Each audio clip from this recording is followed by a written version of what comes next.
ಈಗ ಒಬ್ಬರು ಪ್ರಶ್ನೆ ಕೇಳಿದ್ದಾರೆ, ಮೋನೋ ಆದ ಮೇಲೆ ಹೇಗಿರಬೇಕು, ಯಾವ ನಿಯಮ ಪಾಲಿಸಬೇಕು, ಡಾಲರ್ಸ್ ಯಾವುದರಲ್ಲಿ ಯಾವ ಮೂಲಕ ಬರುತ್ತದೆ, ಡಾಲರ್ಸನ್ನು ಬೇಗ ಮಾಡುವ ಮಾರ್ಗ ಯಾವುದು ಅಂತ ಕೇಳವ್ರೆ.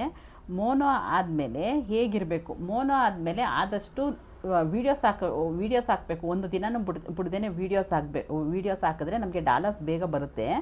ಆಮೇಲೆ ಯಾವ ನಿಯಮ ಪಾಲಿಸಬೇಕು, ಕಾಪಿ ರೈಟ್ ಆಗಲಿ ಕಾಪಿ ಸ್ಟ್ರೈಕ್ ಆಗಲಿ ಯಾವುದು ತಗೋಬಾರ್ದು, ಡಾಲರ್ಸು ಯಾವುದರಲ್ಲಿ ಯಾವ ಮೂಲಕ ಬರುತ್ತದೆ, ಡಾಲರ್ಸ್ ಬರೋದು ವಿಡಿಯೋ ಮೂಲಕ ಬರುತ್ತದೆ, ಆಮೇಲೆ ಮೆಂಬರ್ಶಿಪ್ಪಲ್ಲಿ ಬರ್ತದೆ, ಆಮೇಲೆ ಸೂಪರ್ ಚಾಟು ಸೂಪರ್ ಸ್ಟಿಕ್ಕರು ಅದರಲ್ಲಿ ಬರುತ್ತೆ ನಮಗೆ. ಆಮೇಲೆ ಲಿಂಕ್ ನಾವು ಯಾವ್ದಾರ ಒಂದು ಪರ್ಚೇಸ್ ಮಾಡಿದರೆ ಅದನ್ನು ಲಿಂಕ್ ಹಾಕಿದ್ರೆ ಅದರಿಂದ ನಮಗೆ ಡಾಲರ್ಸ್ ಬರುತ್ತದೆ.